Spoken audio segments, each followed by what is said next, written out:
Sud Radio, comment va la planète? Bonjour Mathilde Gola. Bonjour Jean-Marie, bonjour à tous. Vous êtes journaliste au journal Les Échos. Vous n'avez pas dormi comme les négociateurs de la COP27 à Sharm el-Sheikh. À la COP27, un accord a fini par être trouvé cette nuit. Quelles en sont les grandes lignes ? Oui, c'est un petit coup de théâtre. Donc au petit matin, les négociations ont finalement débouché sur un accord. Donc la COP27 qui devait s'achever vendredi soir a finalement joué vraiment les prolongations avec 36 heures de négociations en plus. Et donc elle vient de s'achever sur cet accord qui a été qualifié de difficile par la ministre de la Transition écologique Agnès Pannier-Runacher. En fait, ça patinait notamment sur les questions de financement de ce que les négociateurs appellent les pertes et dommages. Donc, ce sont ces dégâts irréversibles qui sont causés par le réchauffement dans les pays pauvres. Et c'était l'enjeu majeur de ce sommet. Et donc, un accord historique a été trouvé sur ce thème. Alors, les pertes et dommages, on rappelle ce dont il s'agit ? Oui, alors pour faire simple, en fait, les pays du Sud, donc les plus pauvres, sont aussi les moins émetteurs de carbone et pourtant, ce sont eux qui payent le plus lourd tribut au dérèglement climatique. Par exemple, vous vous souvenez très certainement de ces inondations monstres qui ont récemment dévasté le Pakistan et fait plus de 1700 morts et ça a coûté autour de 30 milliards de dollars selon les estimations de l'ONU.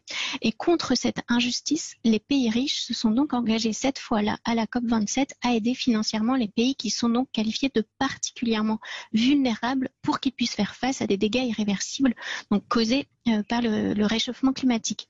La COP27 entérine ainsi la création d'un fonds pour alimenter, pour venir aider ces pays.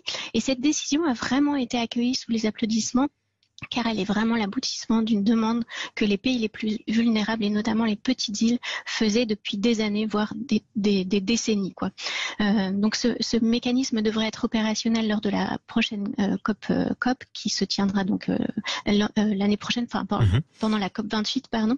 Et il prévoit aussi la mobilisation notamment du FMI et de la Banque mondiale. Reste à savoir combien d'argent on mettra dans ces fonds, qui paiera, en direction exactement. de qui. On verra pour les modalités d'application. Est-ce que malgré tout ça, on doit vraiment qualifier cette grand-messe pour le climat de succès, Mathilde ? Alors non, pas exactement. D'ailleurs, la ministre, dans sa première déclaration, a dit « Nous regrettons le manque d'ambition sur les émissions de gaz à effet de serre ». La ministre française, Agnès Pannier-Runacher. Et en fait, l'accord rappelle les objectifs de l'accord de Paris et reconnaît qu'il faut limiter le réchauffement à 1,5 degré, mais rien de plus. Et l'Union européenne, notamment, voulait qu'on aille plus loin et que l'on prenne des mesures. Donc là, c'est raté sur ce point. Et il y a aussi une deuxième déception pour l'Union européenne, c'est l'accord ne mentionne pas la sortie des énergies fossiles. C'était pourtant largement défendu par l'Union européenne. Et là, le texte s'en tient à viser la réduction progressive des énergies produites à partir du charbon, sans prendre de mesures contraignantes. Voilà, donc ça, c'est deux points de déception très forts.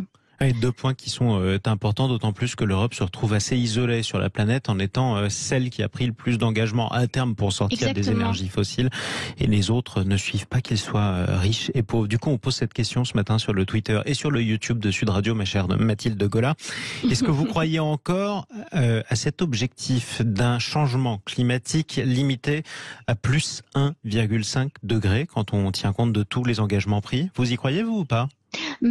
Si on s'en tient vraiment au dernier rapport scientifique et tout, ça paraît quand même difficile à atteindre. Alors c'était l'idéal, à l'accord de Paris, c'était vraiment le cap qui était fixé. C'était moins d'1,5 degré, mais la seuil de 2 degrés avait aussi été évoqué. Quand on sait qu'on est à plus de 1,1 degré, là déjà aujourd'hui, ça semble quand même plus réaliste comme objectif. Et quand on voit évidemment la déception qu'a généré cette nouvelle COP sur ce point-là, on peut douter en fait de la dimension réaliste de cet objectif, bien sûr. Et puis pour terminer, Mathilde Gola, qu'en sera-t-il de la suite de cette COP27 ?